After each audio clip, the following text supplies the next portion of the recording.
Good morning friends, आपका स्वागत है सिविलियन क्लासेस में।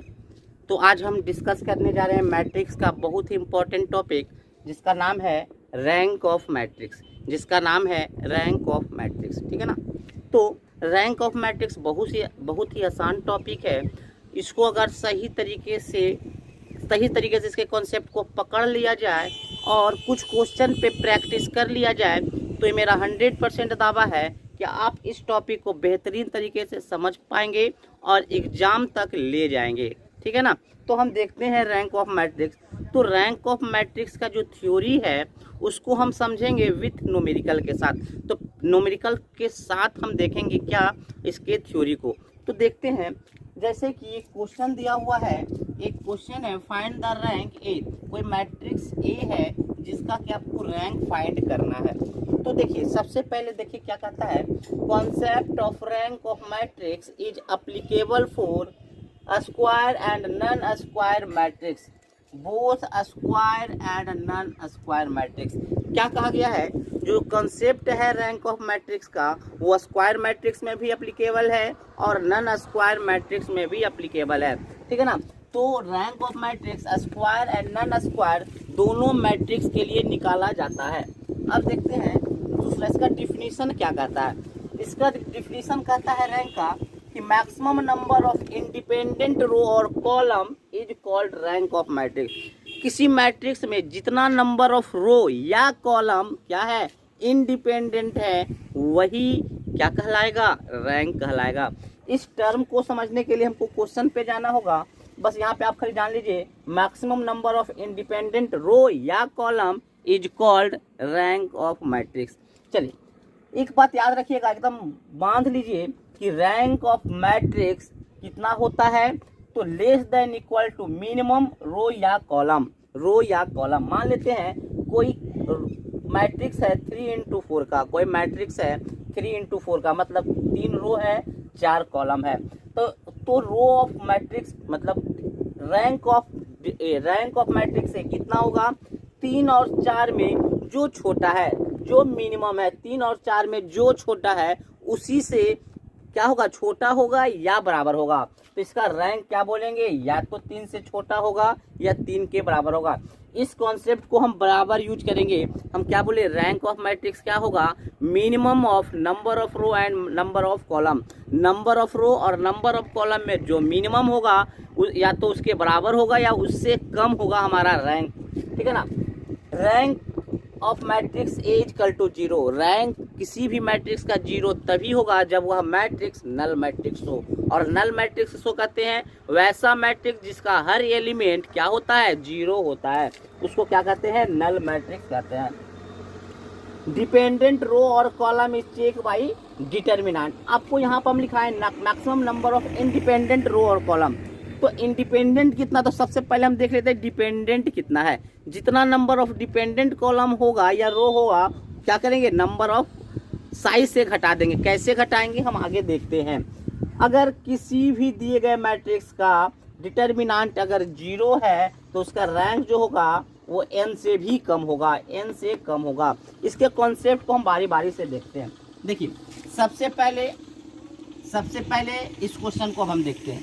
ये क्वेश्चन क्या कहता है, इसका रैंक निकालना है। तो इसका रैंक जो है, देखिए पहले तो समझना है कि कितना ऑर्डर का है, 3x3।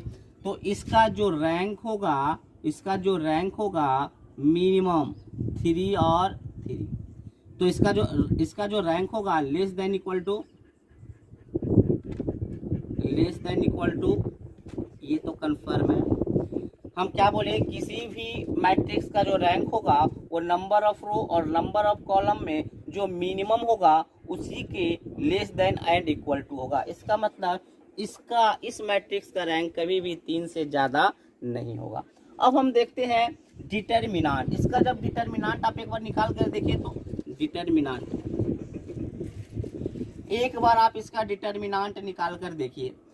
डिटर्मिनेंट निकाल कर देखते हैं तो 1 -1 0 -1 1 इंटू 1 1 -0। इसका निकाल कर देखिए तो 1 1 +1 तो ये हो गया -1 + 2, तो क्या आ गया? तो किसी भी मैट्रिक्स का डिटर्मिनेंट अगर 0 होगा तो उसका रैंक जो होगा लेस देन इससे होगा। इसका मतलब क्या है कि पक्का है रो ऑफ मैट्रिक्स ए वो क्या होगा? लेस देन 3 होगा। मतलब अब क्या होगा?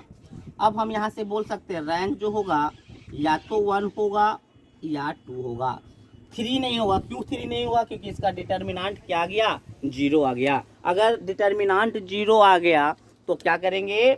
उसका रैंक जो होगा वो 3 नहीं होगा, वो पक्का 3 से कम होगा। तो 1 हो सकता है, 2 हो सकता है और 0 हो सकता है। तो 0 नहीं होगा, क्योंकि 0 हम क्या बताए हैं? 0 तो तभी होगा जब ए क्या होना चाहिए? नल मैट्रिक्स होगा। तो ये आपका तो नल मैट्रिक्स दिख नहीं रहा है, इसका मतलब इसका रैंक 1 या 2 होगा। इसका रैंक 1 या 2 होगा। अब कैसे पता करें 1 होगा या 2 होगा? तो देखिए अब क्या कीजिए, 1 या 2, अब क्या इसके दो ऑर्डर का क्या बनाइए आप? डिटर्मिनेंट बनाइए। तो सबसे पहले हम इसका डिटर्मिनेंट लेते हैं। इसका जब डिटर्मिनेंट लिखिएगा इसका 1 1 1, डिटर्मिनेंट लिखे इसका 1 1 1 -1। इसका डिटर्मिनेंट कितना होगा? -1 नॉट इक्वल टू 0। 0 नहीं हुआ, इसका मतलब रैंक ऑफ मैट्रिक्स कितना है? रैंक ऑफ मैट्रिक्स से कितना हो जाएगा? फिर से समझिए, इस बात को समझिए फिर से। हम बोले इस मैट्रिक्स का हमको क्या निकालना था? रैंक निकालना था। तो सबसे पहले इसके थोड़े कॉन्सेप्ट पर हम जाते हैं। कॉन्सेप्ट क्या कहता है कि रैंक का जो कॉन्सेप्ट है वो स्क्वायर और नन स्क्वायर दोनों मैट्रिक्स पर काम करेगा। फिर बोला maximum number of independent row और column is called rank of matrix. Number of independent row और कॉलम कैसे चेक करेंगे? तो डिपेंडेंट रो और column check by determinant. Determinant अगर 0 हो गया, तो वो डिपेंडेंट है। वो क्या है? डिपेंडेंट है। इसका मतलब क्या है कि इंडिपेंडेंट जो होगा वो ऑर्डर से कम होगा। तो पहले हम डिटर्मिनेंट को 0 किए, इसके डिटर्मिनेंट को 0 किए। क्या किए? इसके डिटर्मिनेंट को निकाले और क्या पता चला? 0 आ गया। जब 0 आ गया तो वो क्या है? डिपेंडेंट है। वो क्या है? डिपेंडेंट है। वो क्या है? डिपेंडेंट है। हमको तो निकालना है नंबर ऑफ इंडिपेंडेंट। तो ये पक्का है कि इसका रैंक 3 नहीं होगा। अब हम जाते हैं इसके 2 क्रॉस 2 ऑर्डर का मैट्रिक्स बनाते हैं। तो सबसे पहले हम ये मैट्रिक्स उठाएं। जब ये मैट्रिक्स उठाएं तो इसका डिटर्मिनेंट 0 नहीं आया, इसका मतलब है कि इसका रैंक कितना है? 2 है। इसका रैंक कितना है? 2 है। इसका रैंक 2 है। तो बात समझ में आया? तो सबसे पहले चेक कीजिएगा कि कितना से कम होगा, फिर डिटर्मिनेंट की मदद से आप निकाल सकते हैं। एक और तरीका है, उस तरीकों को भी समझेंगे। ये तो स्क्वायर मैट्रिक्स था, तो आप क्या कर लिए? आप इसका डिटर्मिनेंट निकाल लिए। अगर मैट्रिक्स स्क्वायर नहीं होगा तो आप क्या कीजिएगा, उसको भी अभी हम देख लेते हैं।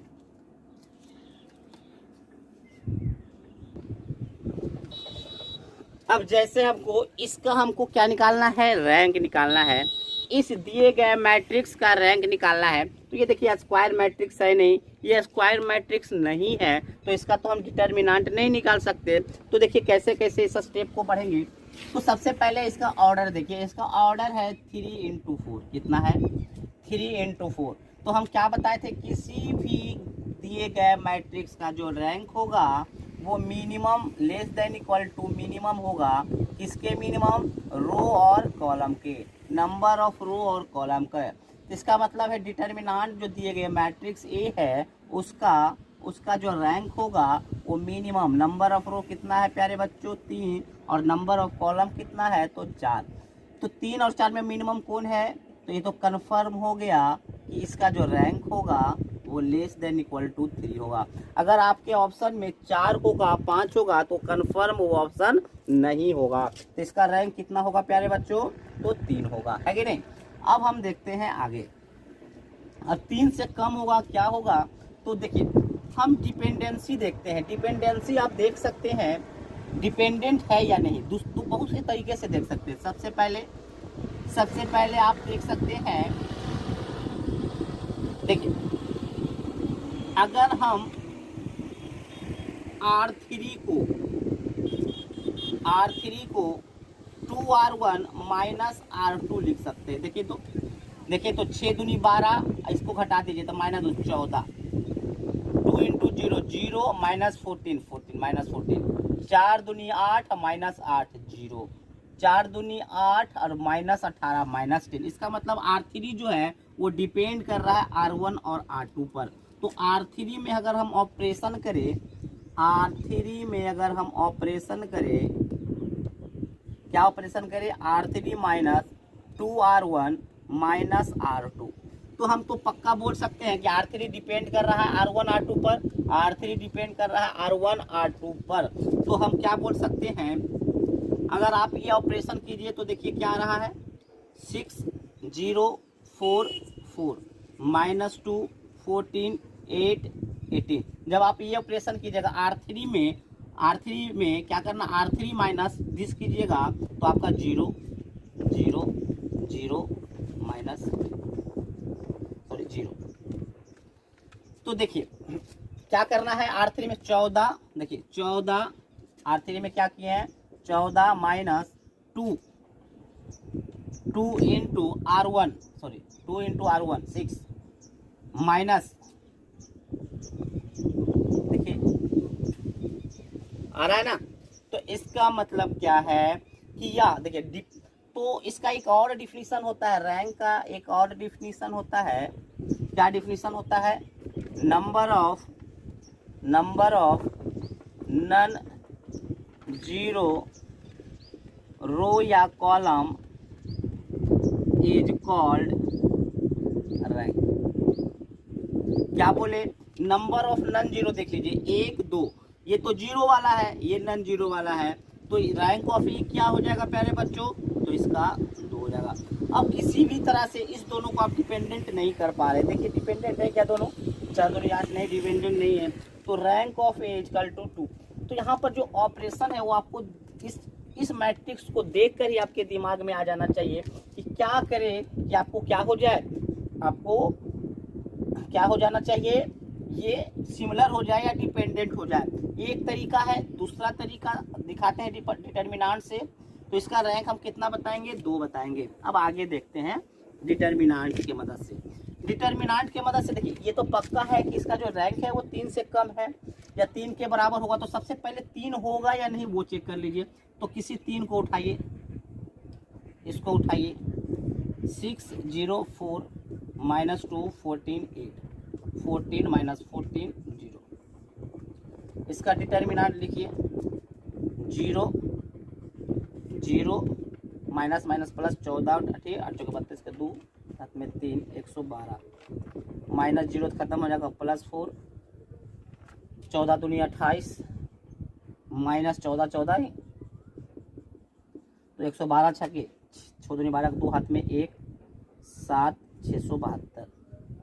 ये कितना हो गया, 14 14 ये 256 में से 28 गया, 28 गया 228 इंटू 4 8 चौके 32 के 2 हाथ में 3, अच्छा सॉरी 14 14 पहले देख लेते कितना होता है, 14 14 16 56 4 1 196 में 28 गया तो आपका हो गया 8 7 में से 8 में से 2 गया 6 168 छक्के चौके, हाँ तो ये आपका भी आ गया 672, तो 0। इसका मतलब क्या है, 3 इंटू 3 का जो डिटर्मिनांट है एक बना, दूसरा भी चेक कीजिए, ये भी बन रहा है, इसको भी चेक कीजिए, इसको भी चेक अगर कीजिएगा तो शायद 0 ही आ जाए। पहले तो देखिए इसको 0 आ गया, अब अगला को चेक कर लेते हैं, इसको तो क्या हो जाएगा, 0 4 4 14 8 18 माइनस 14 0 माइनस 2, तो निकालिए -4 minus 140 minus 14 into 18 plus 4 0 minus plus 14 into 18 14 into, तो देखिए कट के 0 हो जाए। इसका मतलब है कि इसका रैंक 3 नहीं होगा, क्योंकि जितना भी 3 इंटू 3 का मैट्रिक्स बना है सबका डिटर्मिनांट 0 आ गया, तो पक्का है कि इसका रैंक 3 नहीं होगा, इसका रैंक 2 होगा, ठीक है ना। तो हम आज के लिए बस इतना ही। इस पे अगला क्वेश्चन और करेंगे, रैंक पे और ज़्यादा क्वेश्चन करेंगे और इसके नंबर ऑफ सॉल्यूशन पर भी देखेंगे। तो नंबर ऑफ सॉल्यूशन कैसे निकाला जाता है किसी भी गिवन इक्वेशन का, जैसे कि यूनिक सॉल्यूशन है, नो सॉल्यूशन है या इनफाइनाइट सॉल्यूशन है, तो इसके बारे में भी हम डिस्कस करेंगे। तो ये था रैंक। आज इसको पढ़कर कुछ न्यूमेरिकल बनाइए, और मतलब न्यूमेरिकल क्या, बीसीसी में जो पूछा हुआ है क्वेश्चन उसको आप बनाइए, और सारा क्वेश्चन आपका बन जाना चाहिए।